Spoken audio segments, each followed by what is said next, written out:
और इस बीच बड़ी खबर लखनऊ से, जहां उमा भारती ने शंकराचार्य का सपोर्ट किया है। शंकराचार्य जी का विरोध नहीं होना चाहिए। शंकराचार्य ने ही हमारे धर्म को पुनर्स्थापित किया है।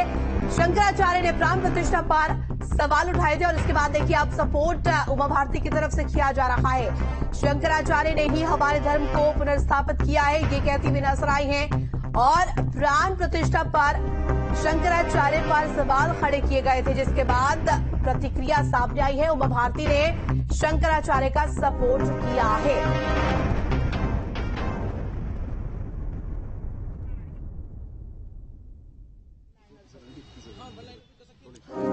जब राम मंदिर के संघर्ष की बात आती है तब कुछ नेताओं का नाम सामने आता है, जिसमें उमा भारती जी का नाम प्रमुखता से निकल करके सामने आता है। ऐसे में उमा भारती जी हमारे साथ मौजूद हैं। राम मंदिर की जो प्राण प्रतिष्ठा है 22 तारीख को होनी है, आप क्या कहना चाहें? ये तो हमारे जीवन का परम तृप्ति का विषय है। 500 साल से जुड़े हुए इतने बड़े संघर्ष की अंतिम परिणति हुई और उस अंतिम परिणति में हमें भागीदारी का मौका मिला।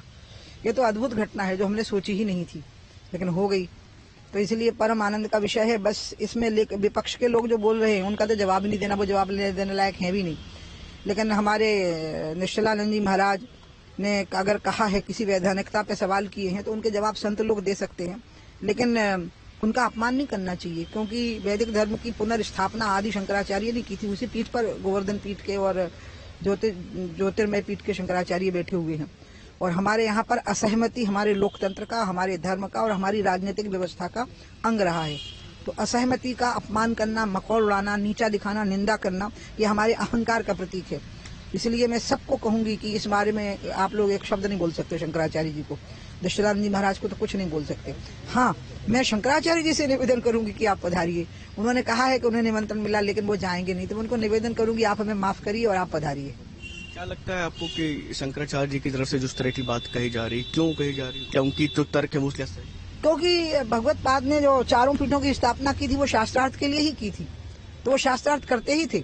उनने अपनी प्रारंभिक अवस्था में सबसे पहला शास्त्रार्थ मंडन मिश्र से किया था और उनके कर्म कांड पर कुछ सवाल उठाए थे। वो अपने आप में बहुत प्रसिद्ध शास्त्रार्थ माना गया है। और उन्हें हमारे देश में कभी तलवार के सहारे या आतंक, भय और पैसे के सहारे धर्म परिवर्तन नहीं हुए हैं। पूजा विधियों में परिवर्तन हुए हैं तो शास्त्रार्थ के जरिए हुए हैं। तो शंकराचार्य जी ने एक वैधानिक बात अगर कही है तो उसका जवाब दे देंगे संत लोग, लेकिन अपमान नहीं करना है उनका, मैं ये कह रही हूँ। और मैं भगवत पाद से निवेदन करूंगी, उनकी पीठ पे बैठे हुए निश्चलानंद जी महाराज से, कि आप अवश्य आइए, आशीर्वाद दीजिए। देखिए ना, कितने सालों के संघर्ष के बाद हम यहाँ तक आ गए। कोई कमी बेशी लग रही है तो आप अकेले में बता दीजिए ना, हम सुधार लेंगे, लेकिन आप आइए, आशीर्वाद दीजिए। कौन लोग हैं जो अपमान कर रहे हैं जिसकी वजह से? मैंने 1-2 लोगों के वर्णन पढ़े, साधु संतों के ही, तो वो अपनी मर्यादा भूल गए। और भी लोगों के मैंने देखा, कुछ लोगों के या कुछ जो होता ना ट्रोलिंग की गई उनकी, नहीं, मुझे नहीं अच्छा लगा।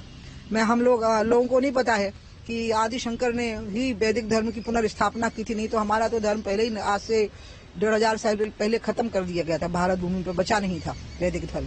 ये जो भी कुछ हुआ है उनकी वजह से हुआ। उन्हीं की गद्दी पे आचार्य जी बैठे और सब शास्त्रार्थ के जरिए हुआ था। तो शास्त्रार्थ तो होता ही है, उसमें सहमति और असहमति होती है। कोई तीर तलवार नहीं चलते हैं, कोई पैसे से खरीदा नहीं जाता है। जैसे ईसाईयत पैसे से प्रचार करती है और इस्लाम तलवार से। नहीं, हम तो बुद्धि के तर्कों से करते हैं। तो उसमें क्या, इसका तो आनंद लेना चाहिए इस बहस का। लेकिन फिर भी मैं निश्चलानंद जी महाराज से कहूंगी कि आप तो आइए ना, आशीर्वाद तो दीजिए। देखिए ना, आपका प्रधानमंत्री है, आपका मुख्यमंत्री एक सन्यासी है, आपका गृह मंत्री भी सन्यासी जीवन जैसा ही है। आप आइए ना, सबको आशीर्वाद दीजिए और इस कार्यक्रम का आनंद लीजिए।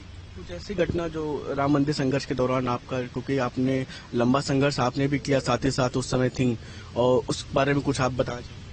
इसलिए नहीं क्योंकि शौर्य की गाथा जिनकी है वो या तो है नहीं दुनिया में, वो शहीद हो गए, और जो हैं वो इतने चुपके से पीछे से रहते हैं, वो सामने आते ही नहीं है बोलने के लिए।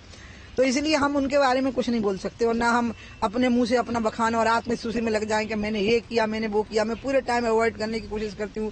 प्रेस वाले मुझ पर फोकस होकर पूछते हैं और मैं हमेशा मना करती हूँ कि आप मेरी राजनीतिक उपलब्धियों की चर्चा करो। अयोध्या में मैंने कोई वीरता दिखाई, इसकी चर्चा मत करो। शिवपाल सिंह यादव जो समाजवादी पार्टी के नेता हैं, उनकी तरफ से कहा गया कि कारसेकों पर गोली कानून व्यवस्था बनाए रखने के लिए चलाई गई, और जो इंडिया, जो कांग्रेस है और सपा, ये सब जो है इस बार जो प्राण प्रतिष्ठा इसमें जा भी नहीं रहे। चाचा को मैं कहूंगी कि गोली पांव में नहीं मारी गई थी, छाती में और खोपड़ी में मारी गई थी। अगर पाँव में गोली मारते तो भी वो घायल होकर गिर पड़ते और बाद में इलाज से ठीक हो जाते, और वार्निंग भी नहीं दी गई थी, सीधे गोली मार दी गई थी। और इसलिए मैंने पार्लियामेंट में जब भाषण हुआ था 3 ही लोग बोले थे, जब बीपी सिंह की सरकार की थी, उसमें से एक में भी थी। तुमने कहा था कि मुलायम सिंह की सरकार पर ट्रायल चलना चाहिए जैसे नाजी जर्मनियों पर चला था। तो इसलिए बात तो वो है, कार सेवा रोकना तो आप कानून की मर्यादा का पालन कर रहे थे, लेकिन आप बिना वार्निंग दिए सीने में और सिर में खोपड़ी में गोली मार देना कौन सी मर्यादा का पालन कर रहे थे। इसलिए समाजवादी पार्टी तो कार सेवकों की हत्यारी है और इनको प्रायश्चित करना चाहिए, इनको घुटनों केवल रेंगती हुई अयोध्या जाना चाहिए। 2024 लोकसभा चुनाव आप कैसे देखते हैं? अरे इनका सुपड़ा साफ हो जाएगा, इतना कभी विपक्ष का बुरा हाल नहीं हुआ होगा जितना आपकी बार हो जाएगा। आप अयोध्या कब जा रही? मैं तो जाने के लिए आई थी कल, तो मेरे को ठंड लग गई। यहाँ लखनऊ में बहुत ठंड है बाबा, तो उसे ठंड लग गई मेरे को, तो मैं कल बुखार आ गया बहुत कस के। मैं लखनऊ में अभी निकलने ही वाली हूँ आग सेंक के। ए राजीव, बहुत बहुत शुक्रिया। तो ये थी हमारे साथ, आपने देखा कि भारतीय जनता पार्टी की फायर ब्रांड नेता और उमा भारती, जिनका साफ तौर पर कहना है कि शंकराचार्यों का जो अपमान संतों की तरफ से, कुछ संतों की तरफ से किया जा रहा है वो ना किया जाए, और प्रमुख तौर पर उन